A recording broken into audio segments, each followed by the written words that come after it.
नमस्कार, बहुत स्वागत है आपका। आप देख रहे हैं 24 ज्योतिष आसान उपाय।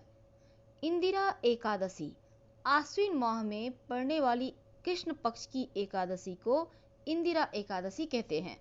यह एकादशी श्राद्ध पक्ष में पड़ती है, इसीलिए इसे श्राद्ध एकादशी के नाम से भी जाना जाता है।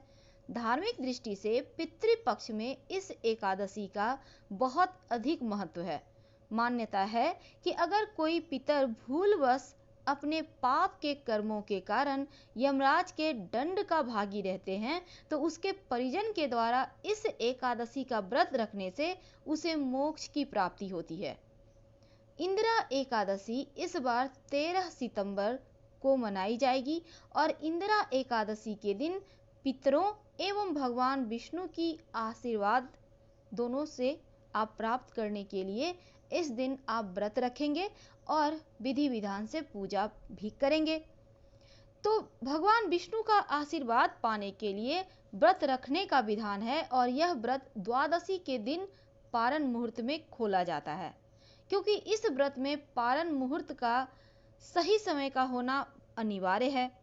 एकादशी तिथि 13 सितंबर की सुबह 4:13 पर आरंभ होगी और 14 सितंबर की सुबह 3:16 पर समाप्त होगी।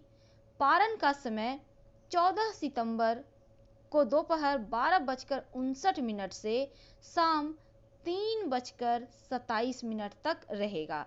इस बीच आप पारण कीजिएगा। लेकिन इस व्रत का पूजा विधि क्या होगा? सुबह सुबह जल्दी सोकर उठें, स्नान करें, भगवान सूर्य को 1 लोटा जल में 1 चुटकी काला तिल डालकर अर्पित करें। इसके बाद अपने पितरों का श्राद्ध करें, भगवान श्री हरि विष्णु की आराधना करें और उन्हें 2 तुलसी के पत्ते जरूर अर्पित करें, क्योंकि बिना तुलसी के पत्तों का ये आपका व्रत अधूरा रह जाएगा।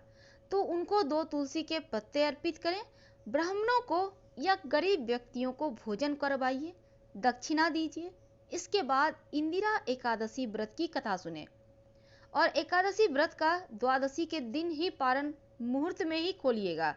हमने टाइम टेबल भी दिया है, लेकिन उसके पहले समझते हैं एकादशी की व्रत कथा क्या है, क्योंकि कथा सुनना सबसे ज्यादा महत्वपूर्ण है इस एकादशी के दिन।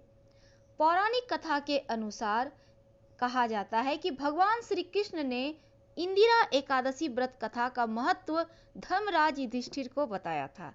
उनके अनुसार सतयुग के समय की बात है।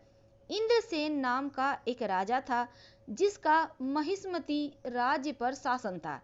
राजा के राज्य में सभी प्रजा सुखी थे और राजा इंद्रसेन भगवान विष्णु के परम भक्त थे। एक बार राजा के दरबार में देवर्षि नारद पहुंचे। तब राजा ने उनका स्वागत सत्कार किया और आने का कारण पूछा। तब देवर्षि नारद ने बताया कि मैं यम से मिलने यमलोक गया था। वहां मैंने तुम्हारे पिता को देखा। वहां वह अपने पूर्व जन्म में एकादशी व्रत के खंडित होने का दंड भोग रहे हैं।